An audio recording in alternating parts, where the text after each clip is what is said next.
இப்போ கொரோனா காலகட்டத்தில் வந்து அந்த கிட்டத்தட்ட ஒரு வருடம் வந்து யாரும் வேலைக்கு போக முடியல. இது போன்ற ஒரு நெருக்கடியான காலகட்டத்தில் தான் நம்ம கொடுக்கணுமே தவிர, சாதாரண காலகட்டத்தில் இது போன்ற உரிமை தொகையோ, இது போன்ற மாதா மாதம் கொடுக்கக்கூடிய அந்த விஷயங்கள் நிச்சயம் தவிர்க்கப்பட வேண்டும். இந்த பட்ஜெட் அப்படிங்கிறத வந்து அடுத்த ஆண்டு தேர்தல், இப்போ இருக்கக்கூடிய சூழல் எல்லாம் பார்க்கும்போது எல்லா தரப்பினரையும் உள்ளடக்கிய பட்ஜெட்டாக பார்க்கிறேன். இன்னும் பொருளாதாரம், இந்த முதலீடுகள் இதற்கெல்லாம் அதிக முக்கியத்துவம் கொடுத்திருக்கலாம் அப்படிங்கிறது என்னுடைய கருத்து. சென்னையை வந்து ஒரு மெயின் சிட்டியாகவும், சேட்டலைட் டவுன்ஸ் நிறைய சென்னையை சுற்றி அமையும் போது அந்த அந்த மக்களுக்கும் ஒரு பிரிந்து பல்வேறு பகுதிகளில் பிரித்து அனுப்பப்படும் போது இந்த கடுமையான சுமை சென்னை மீது தவிர்க்கப்படலாம். அந்த அடிப்படையில் கண்டிப்பாக இது வந்து ஒரு நல்ல முடிவாகத்தான் பார்க்கணும். இதெல்லாம் உடனே குயிக்காக இம்ப்ளிமெண்ட் பண்ணணும். ஓய்வு பெற்றவர்கள் அப்படின்னு பார்க்கும்போது கோடிக்கணக்கில் இருக்கும்போது இது நிச்சயமாக அது மத்திய அரசுக்கும் சரி, மாநில அரசுகளுக்கும் அது ஒரு மிகப்பெரிய, அதை நடைமுறைப்படுத்துவது அப்படிங்கிறது மிகப்பெரிய சவாலாக இருக்கும். அது வந்து இந்த அரசாங்கத்திற்கு புரிந்து விட்டது. அதனால தான் அவர்களால் இம்ப்ளிமெண்ட் பண்ண முடியும். ஒன்னிந்தியா நேயர்களுக்கு வணக்கம். நம்மோடு இணைந்திருப்பது பொருளாதார நிபுணர் திரு கோபாலகிருஷ்ணன் அவர்கள். சார் வணக்கம். வணக்கம். 2025, 2026 ஆண்டுக்கான நிதிநிலை வந்து தாக்கல் செய்யப்பட்டிருக்கு. இந்த தமிழக பட்ஜெட்டை எப்படி பாக்குறீங்க? என்னென்ன முக்கியமான அம்சங்கள் உங்களை கவர்ந்திருக்கு?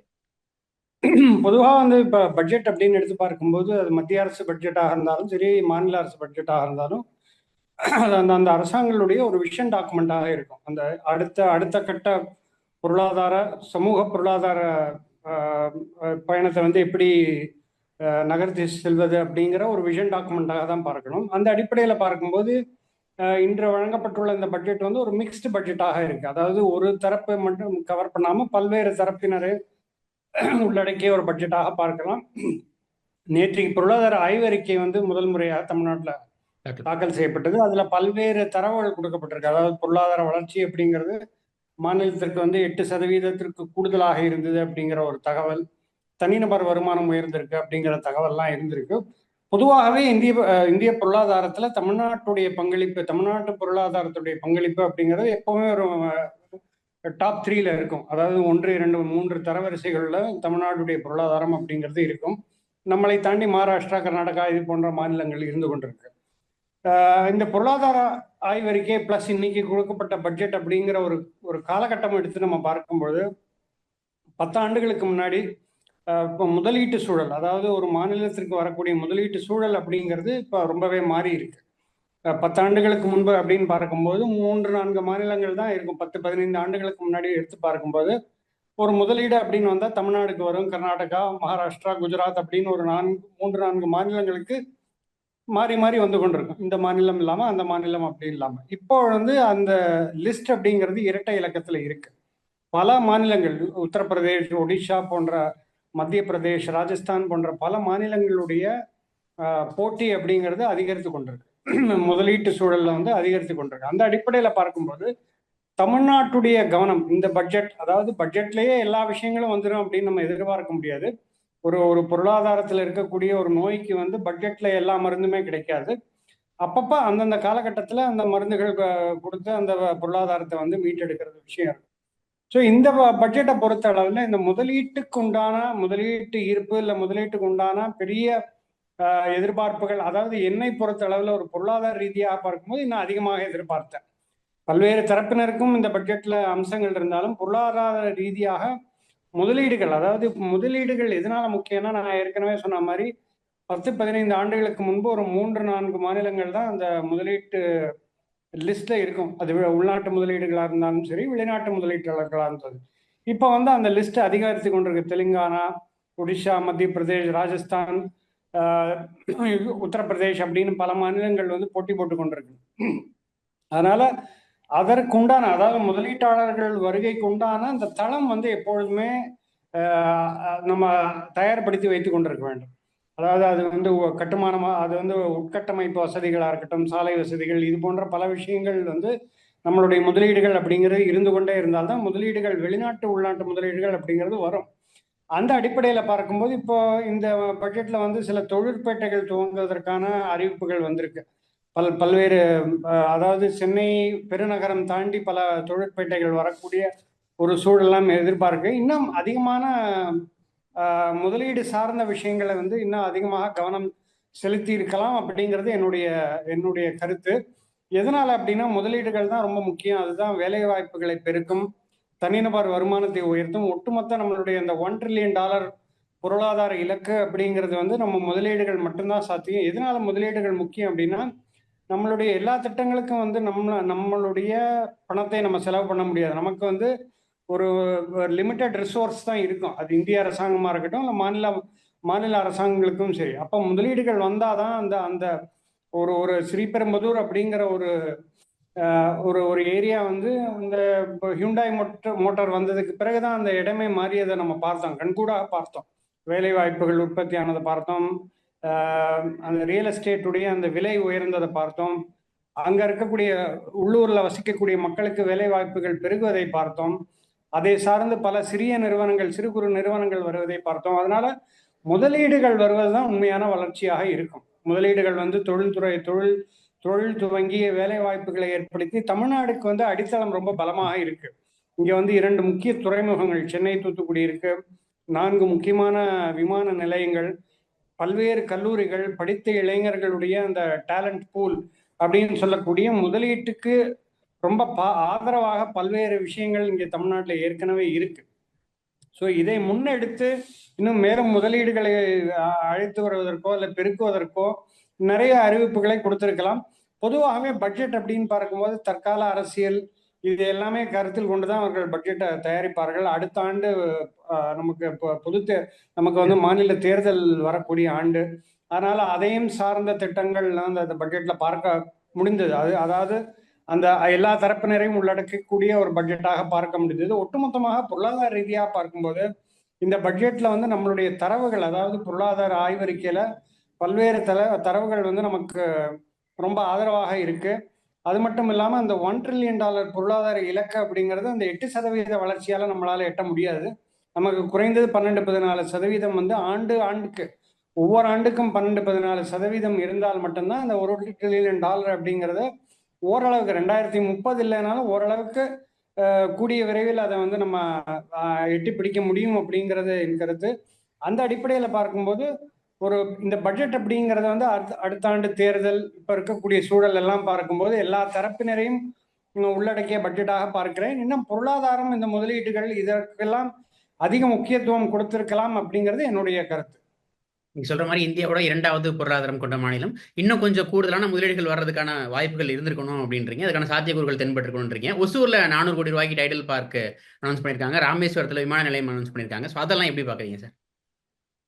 அதாவது இப்போ ஒசூர் அப்படிங்கிறது வந்து ஏற்கனவே இப்போ கடந்த 30-40 ஆண்டுகளாகவே ஏன்னா அது வந்து பெங்களூரு, அந்த கர்நாடகாவுக்கு ஒரு மாற்றாக அதே தட்ட வெப்பநிலை, அந்த சீதோஷம், அந்த வெதர் எல்லாம் பார்க்கும்போது கிட்டத்தட்ட பெங்களூர் இருக்கிறதுனால அது ஒரு 30-40 ஆண்டு காலமாகவே அது வளர்ந்து வருகிறது. மேலும் பல முதலீடுகள் அங்கே எலக்ட்ரிக் வெஹிக்கிள்ஸ் போன்ற பல விஷயங்கள் வந்து கொண்டிருக்கு. அதுல வந்து கூடுதல் மேம்பாடு செய்து கொண்டிருக்கிறார்கள் என்பது உண்மை.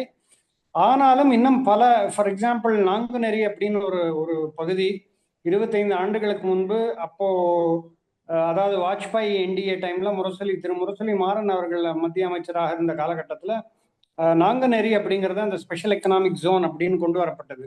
பட் அது போன்ற அந்த எக்கனாமிக் ஜோன்ஸ் எல்லாம் இன்னுமே கிடப்பில் தான் இருக்கு. இன்னும் அதற்கு வந்து அதாவது சென்னைக்கு இருக்கக்கூடிய ஒரு மிகப்பெரிய சவால், சென்னைக்கு மட்டும் இல்லை, இதர மாவட்டங்கள், முக்கியமாக தென் தமிழகத்தில் இருக்கக்கூடியவர்களுக்கு முக்கியமான சவால் என்ன அப்படின்னா, சிறு வேலைகளுக்கு கூட அவர்கள் சென்னை நோக்கி வர வேண்டிய ஒரு சூழல் இருக்கு. இதை தவிர்ப்பதற்கு சென்னை வந்து ரொம்ப அதாவது மைக்ரேஷன் அப்படின்னு சொல்லக்கூடிய அந்த மக்களுடைய வருகை வந்து அதிகமாகிறதுனால இங்க இருக்கக்கூடிய வரக்கூடியவர்களுக்கு வீட்டு வசதிகள் கிடைப்பதோ இல்லை ரொம்ப தள்ளி, அதாவது மாநகரத்திலிருந்து ரொம்ப விலகி தள்ளி இருந்து அங்கிருந்து வேலைக்கு வருவது போன்ற பல சவால்கள் இருக்கு.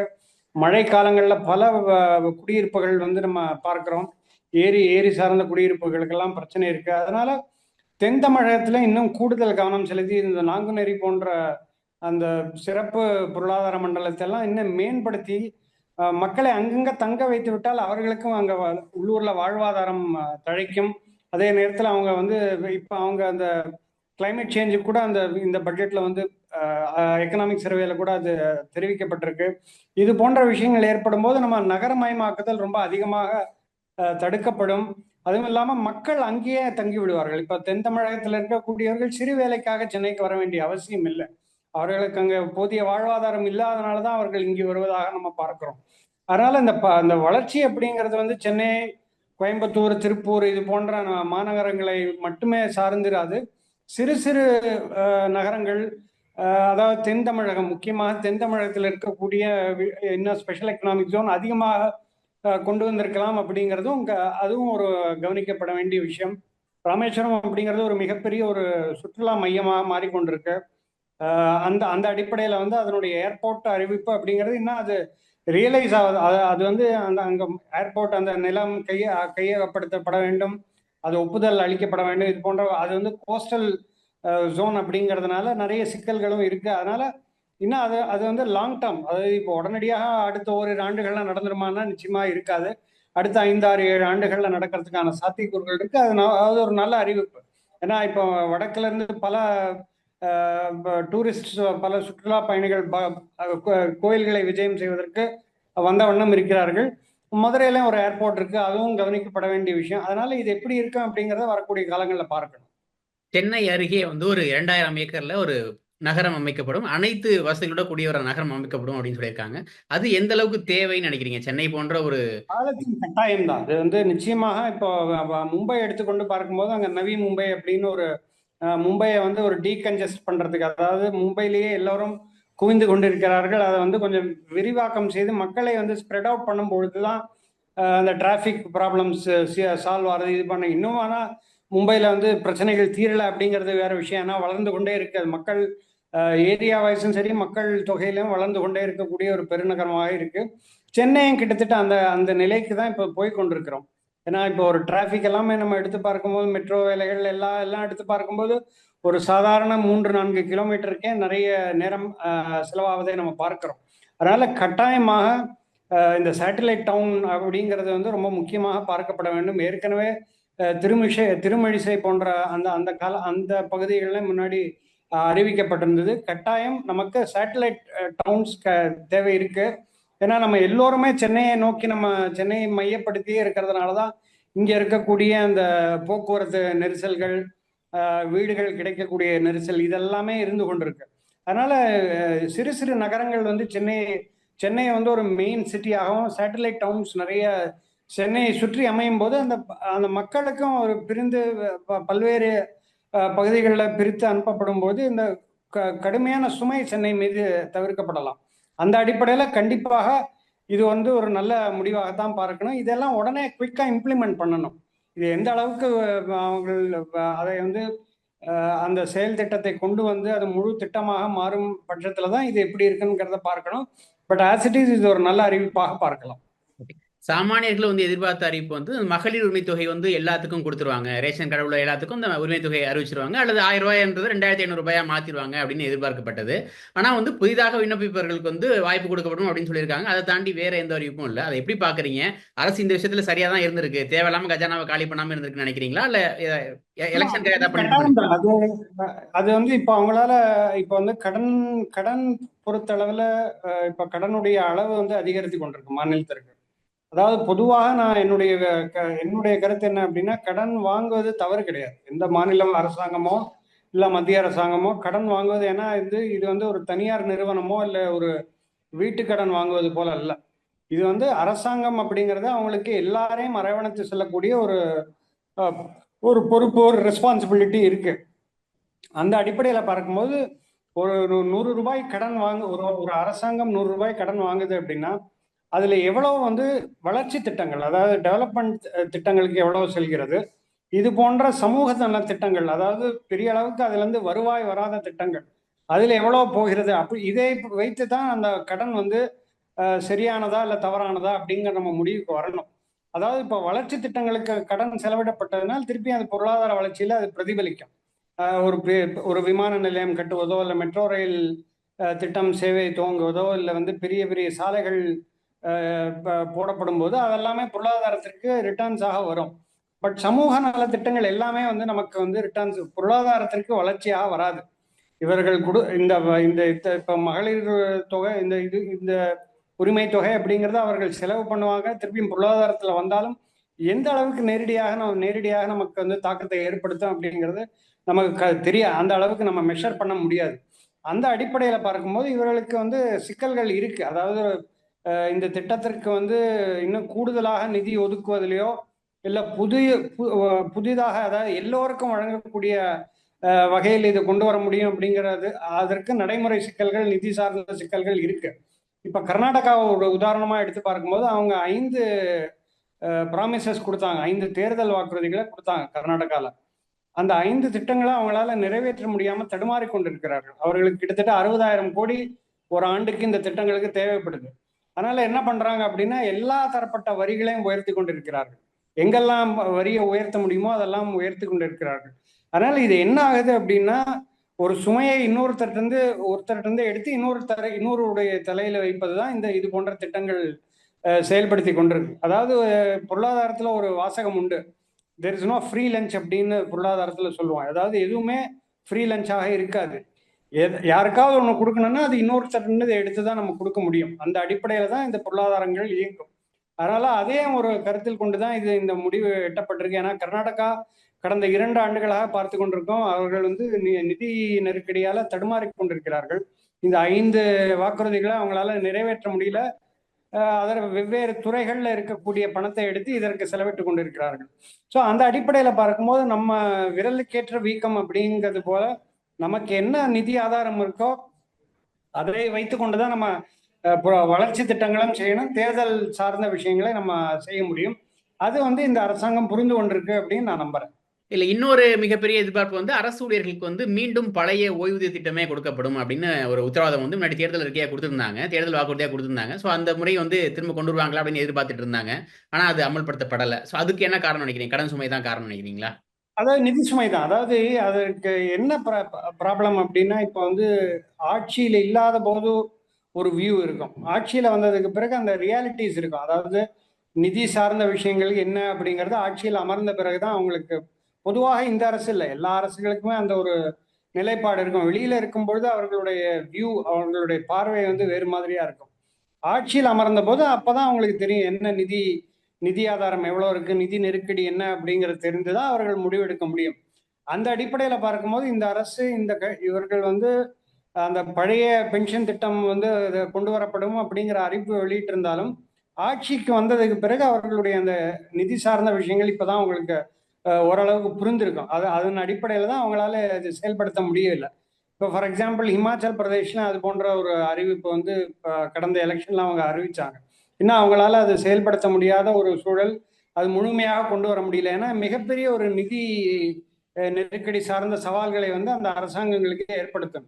ஏன்னா முக்கியமாக பல அரசுகளுக்கு அரசாங்க சம்பளமும் ஓய்வூதியம் தான் மிகப்பெரிய செலவாக இருக்கு. மாதம் அவர்களுக்கு இருக்கக்கூடிய மிகப்பெரிய செலவு என்ன அப்படின்னா அரசாங்க ஊழியர்களுக்கு கொடுக்கக்கூடிய சம்பளமும் அதை சார்ந்த அந்த பென்ஷன் போன்ற விஷயங்களும் அப்படிங்கிறதான் இருக்கு.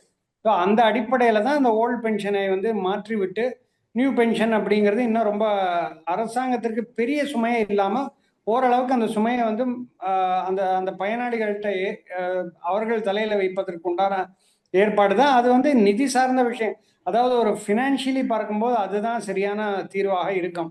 ஏன்னா நம்ம பழைய மெத்தட் நம்ம ஃபாலோ பண்ணும்போது பல கோடி பயனாளிகள் இருக்காங்க. அதாவது அரசாங்க ஊழியர்கள், ஓய்வு பெற்றவர்கள் அப்படின்னு பார்க்கும்போது கோடிக்கணக்கில் இருக்கும்போது இது நிச்சயமாக அது மத்திய அரசுக்கும் சரி மாநில அரசுகளுக்கும் அது ஒரு மிகப்பெரிய, அதை நடைமுறைப்படுத்துவது அப்படிங்கிறது மிகப்பெரிய சவாலா இருக்கும். அது வந்து இந்த அரசாங்கத்திற்கு புரிந்து விட்டது. அதனாலதான் அவர்களால இம்ப்ளிமெண்ட் பண்ண முடியல. அவர்களுக்கு வந்து நடைமுறைப்படுத்த வேண்டிய ஒரு கட்டாயமோ ஒரு ஆவலோ இருந்தாலும் நிதி நெருக்கடி அப்படிங்கிறது ஒரு மிகப்பெரிய சவால் தான் இந்த அரசாங்கத்திற்கு. இந்த அரசு வந்து பல்வேறு நலத்திட்டங்களை செஞ்சுட்டு இருக்காங்க. அந்த நலத்திட்டங்கள் வந்து லாங் டேர்மா வருமா, மேபி வரலாம். ஆனால் ஷார்ட் டேர்ம்ல உடனடியாக ரெஃபெக்ட் ஆகுமா அப்படின்னு தெரியல அப்படின்ற மாதிரி சொல்லியிருந்தீங்க. சுய உதவி குழுக்களுக்கு வந்து 37,000 கோடி ரூபா வந்து கடன் கொடுக்க முடியும் அப்படின்ற மாதிரியான செய்திகள் வந்துருக்கு. ஸோ அதை எப்படி பாக்குறீங்க? அது எந்த அளவுக்கு இம்பாக்ட் ஆகும்னு நினைக்கிறீங்க எக்கனாமில? அதாவது இப்போ அவங்க வந்து 1,00,000 பெண் ஆண்டர்பிரினர்ஸ், அதாவது சுய வேலை வாய்ப்பு சார்ந்த 1,00,000 பெண்களுக்கு அவர்களை வந்து கிரியேட் பண்ணோம். இப்படிதான். அதாவது ஒரு பொருளாதார வளர்ச்சி அப்படிங்கிறது எப்படி ஏற்படும்னா அந்தந்த குடும்பங்களுக்கு அங்க அந்த குடும்பங்கள்ல இருக்கக்கூடிய குடும்ப தலைவிகளுக்கும் பெண்களுக்கும் சுய தொழில் ஏற்படுத்தி கொடுப்பது, வேலை வாய்ப்புகளை உருவாக்குவது, இதுதான் உண்மையான வளர்ச்சியாக இருக்கும். இது போன்ற அந்த உரிமை தொகை அப்படிங்கிறது வந்து தேர்தல் அரசியலுக்கும் இல்லை ஒரு பாப்புலர் ஸ்கீமுக்கும் சரியாக இருக்குமே தவிர நீண்ட கால அடிப்படையில் இது இது வந்து சஸ்டைனபிளாக இருக்காது. ஒரு அரசாங்கத்திற்கு தொடர்ந்து இது போன்று கொடுத்து கொண்டு இருக்க முடியாது. அது தமிழ்நாடு அரசு மட்டும் இல்லை, அது எந்த அரசு, அது பாஜக ஆளக்கூடிய, இப்ப டெல்லியில அந்த திட்டம் வந்திருக்கு. அதாவது எந்த மாநிலமா இருந்தாலும் இது வந்து ஒரு தவறான அணுகுமுறையா தான் இருக்கும். ஏன்னா பணம் கொடுப்பது, அதாவது இது போன்ற உரிமை தொகை பணம் கொடுப்பது அப்படிங்கிறது மிக மிக நெருக்கடியான காலகட்டத்தில் வேற வேலை வாய்ப்புகளே இல்லை, மக்களுக்கு வந்து வாழ்வாதாரம் இல்லை. இப்போ கொரோனா காலகட்டத்தில் வந்து அந்த கிட்டத்தட்ட ஒரு வருடம் வந்து யாரும் வேலைக்கு போக முடியல.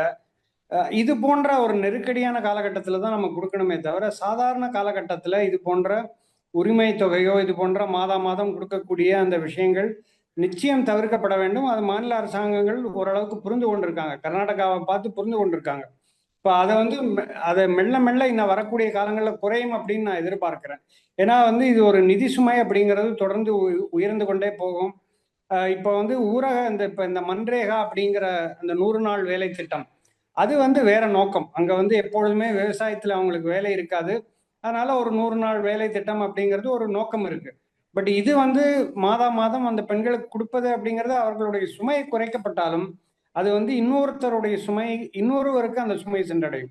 அதாவது அது அது வந்து அரசாங்கம் தான் கொடுத்தாலும் அவர்களுக்கு கொடுக்கக்கூடிய அந்த அந்த அந்த தொகை அப்படிங்கிறது இன்னொருவருடைய சுமை அவருக்கு போகும். வேறு வழிகளில் வரிகள் உயரும்.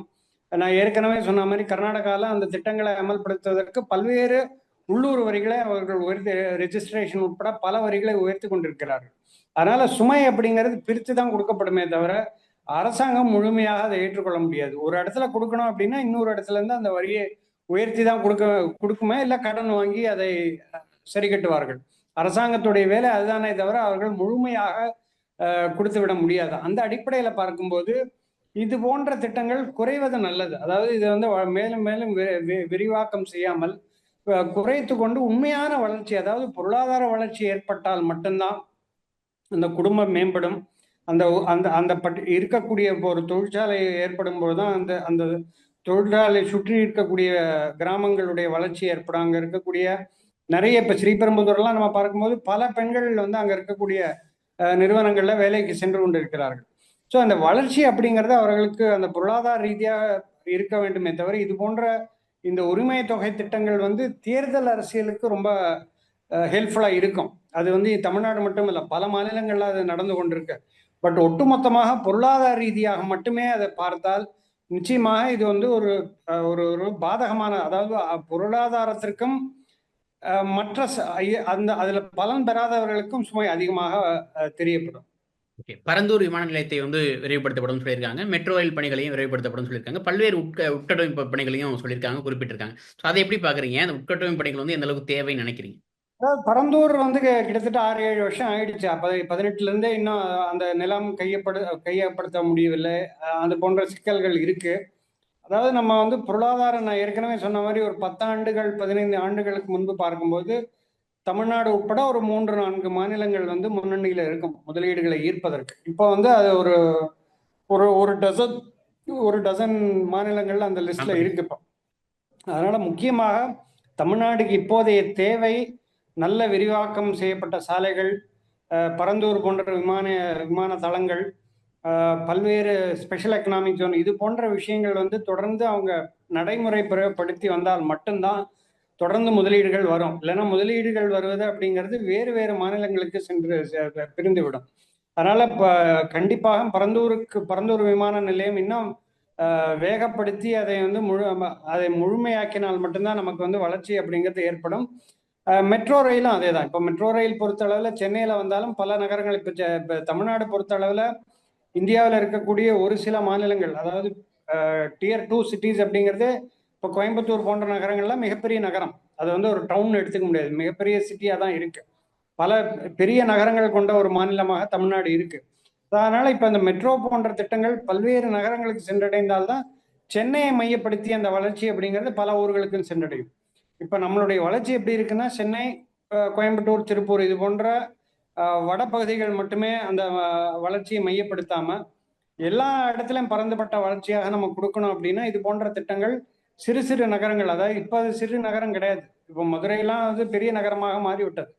ஸோ அது போன்ற நகரங்களுக்கு அந்த திட்டங்கள் போகும்பொழுது அந்த வளர்ச்சி அப்படிங்கிறது எல்லா தரப்பினரையும் எல்லா பகுதியையும் சென்றடையும் அப்படிங்கிறது அந்த கோட்பாடோட பார்க்கும்போது இது கண்டிப்பாக வரவேற்கத்தக்க விஷயம்தான். வருவாய் பற்றாக்குறை 40,000 கோடியாக இருக்கு அப்படின்றாங்க. ஐ மீன் 41,000 கோடியாக குறையும் அப்படின்னு இருக்காங்க. இன்னொன்று மத்திய அரசு வந்து கொஞ்சம் நிதி கொடுத்திருந்தா இன்னுமே கூட கொஞ்சம் குறைச்சிருக்கலாம் அப்படின்றாங்க. நேற்று வெளிவந்த பொருளாதார ஆய்வறிக்கை, இந்த வருவாய் பற்றாக்குறை இதெல்லாம் எப்படி பாக்குறீங்க? அரசு சரியான விதத்துல கையாளுதா? சரியான மத்திய அரசு பொறுத்தளவுல இப்ப ஜிஎஸ்டி எல்லாம் வந்து அவங்க கொடுத்துதான் ஆகணும். அதாவது இது ரெண்டு விஷயம் இருக்கு. நிதி அப்படிங்கிறது வந்து அந்த ஜிஎஸ்டி போன்ற அந்த வரி பகிர்வு அப்படிங்கிறது அந்த 41% எல்லா மாநிலங்களுக்கும் மத்திய அரசாங்கம் கொடுத்துதான் ஆகணும். அது வந்து ஒரு கான்ஸ்டிடியூஷனல் ஆப்ளிகேஷன், சட்டப்படியான ஒரு ஒரு ஒரு டியூட்டி அது மத்திய அரசுக்கு. இதுல எங்க திட்டங்கள் தான் மாறும். இப்போ வந்து மத்திய அரசாங்கத்தை பொறுத்த அளவுல ஜிஎஸ்டி வரி வருவாய் பொறுத்த அளவுல அந்த 41% கட்டாயம் வந்துதான் கொடுத்துதான் ஆகணும் மாநிலங்களுக்கு. அதுல எந்த விதமான மாற்றமும் அவங்களால அவங்க நினைத்தது போல மாற்றங்கள் கொண்டு வர முடியாது. இப்போ இது போன்ற ஸ்பெஷல் இப்போ அந்த எஜுகேஷன்ல இப்போ கடந்த ஒரு வாரமா பார்க்கக்கூடிய அந்த இது போன்ற திட்டங்கள் இல்லை வந்து ஸ்பெஷல் திட்டங்கள் வரும்பொழுது இப்போ உள்ள இன்ஃப்ராஸ்ட்ரக்சர் திட்டங்கள்லாம் வரும்பொழுது அது வந்து அந்தந்த மாநிலத்துடைய நிலையை பொறுத்து அவர்கள் மத்திய அரசு அவங்க அளிப்பாங்க. ஸோ நம்ம இருக்கக்கூடியது வந்து ஒரு பார்லிமெண்டரி டெமோக்ரஸி. நம்மளுக்கு ஒரு 39-40 எம்பிக்கள் இங்கிருந்து இருக்கும்பொழுது இவர்கள் வந்து ஒரே கோட்ல நேர்கோட்டில் செயல்பட்டு திட்டங்களை பெறுவதற்கான வாய்ப்புகளும் இருக்கு. அதாவது மத்திய அரசாங்கம்ங்கிறது ஒன்று வரி வருவாய் அப்படிங்கிறது மாநிலங்களுக்கு பகிர்வு அப்படிங்கிறது கொடுத்துதான் ஆகணும். அதை வந்து தவிர்க்கவே முடியாது. அது வந்து சட்டவிரோதமாயிடும் கொடுக்கலைன்னா. பட் இது போன்ற சிறப்பு திட்டங்கள் ஏதாவது ஒரு விமான நிலையம் அமைப்பது அப்படிங்கிறது அந்தந்த காலகட்டத்தில் இப்போ கடந்த மத்திய பட்ஜெட்ல வந்து பீகாருக்கு ஒரு ஏர்போர்ட் போனது, இது போன்ற விஷயங்கள்லாம் அதிகமாக பேசப்பட்டது. அது வந்து அந்தந்த மாநிலங்களுடைய வளர்ச்சி. இப்போ தமிழ்நாடு பொறுத்த அளவில் ஓரளவுக்கு வளர்ந்த மாநிலமாக பார்க்கலாம். பட் வளர்ச்சி அடையாத மாநிலங்கள் அப்படின்னு நிறைய மாநிலங்கள் இருக்கு. ஸோ அதற்கு கூடுதல் கவனம் செலுத்துவது அப்படிங்கிறது வேறு திசை மாறி அது அரசியல் ரீதியாக அந்த விஷயம் திசை மாறி செல்கிறது.